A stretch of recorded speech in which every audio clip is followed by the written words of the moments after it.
Hi friends, we're back at the Makerspace, but we're in a room that I've not shown off before, partly because it's new, and it's full of 3D printers, because I'm learning how to 3D print.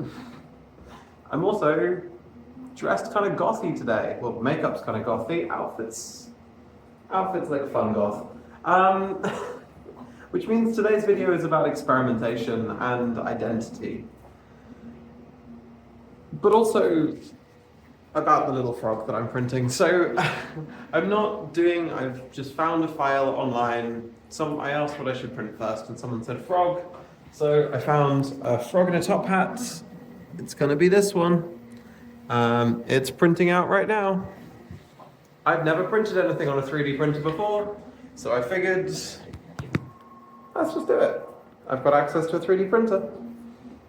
There's a few things I do actually want to 3D print, like I want to make a pill box that can actually store the pills that I want to have in it, because the ones you buy from shops don't have enough room. That's by the by. I also want to talk about experimentation, because identity is a thing that we pick up as we are sort of becoming fully realized humans, which happens a little bit before puberty, but I'm going to talk about puberty because we've got this cool second puberty thing going on. The first time you like conceptualize yourself as a full human being, we start picking up identity. We pick it up like hermit crabs pick up shells, you know. And like hermit crabs picking up shells, it's often done as a bit of a self-defense mechanism, especially if you're not working with all the information that you need to have. Like that you're a girl. So the identities we pick up, they don't just protect us, but they do in a way kind of shape us.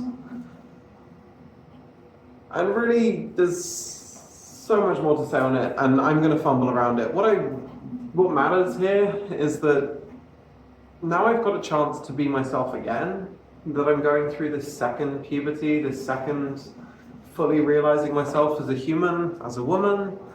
I notice that occasionally I think, well, I can't do that. I can't do this thing that I might want to do because I'm not that person. Like, I'm not a crafty person, so getting into crafts, that doesn't make sense. I'm not someone who likes the summer, so I need to, I don't know, hide inside. It's silly, it's like I can't listen to this music because I'm not a hardcore or a country fan, or I can't 3D print because I'm not a 3D printer. I mean, I'm not a 3D printer. Those are 3D printers, but I don't know what you call someone who does 3D printing.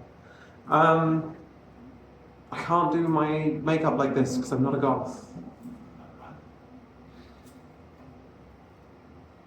And these seem so silly as examples when I'm saying them out loud and like rapid fire like this, but there's a good chance that, again, trans or not, you also do this. We become so attached to our identities that instead of them being a reflection of who we are, they shape what we do. And now I've got this second chance. I'm reminding myself as often as I can to let go of the identity that I built for myself before.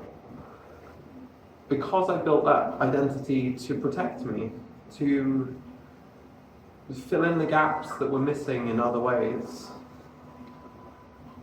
And it served me okay, but I don't need that armor anymore. And I don't want to shape the experiences that I take going forwards based on what, you know, a version of myself over a decade ago pieced together to try and make sense of the world she was living in. I avoided doing a lot of things. I didn't like summer because I didn't like wearing clothes that showed off my body at all. I liked being baggy. I didn't create because the art I made wasn't authentic.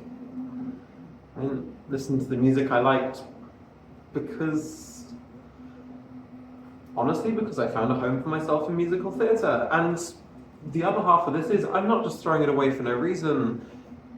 I'm picking and choosing. I still like musical theatre. I spent like 2 hours earlier listening to Hamilton while I was doing my laundry. So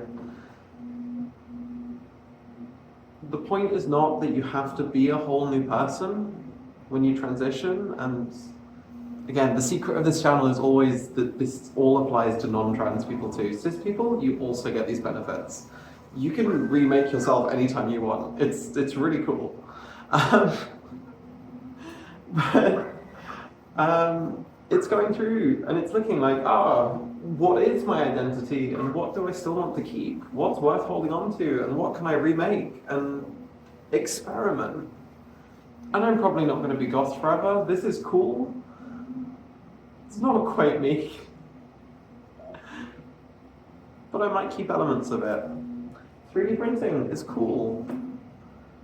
I'm still probably going to stick mostly to fabric craft, but there's no reason I can't 3D print some accessories.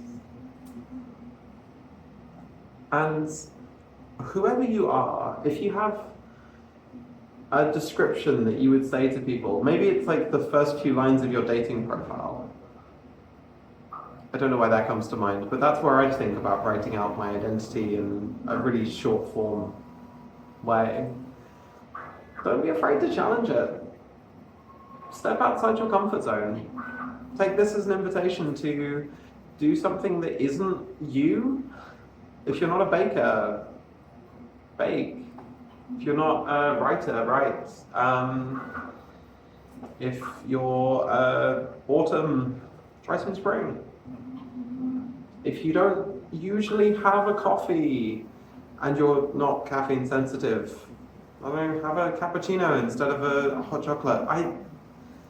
Whatever it is, experiment. Because that's the joy of creation.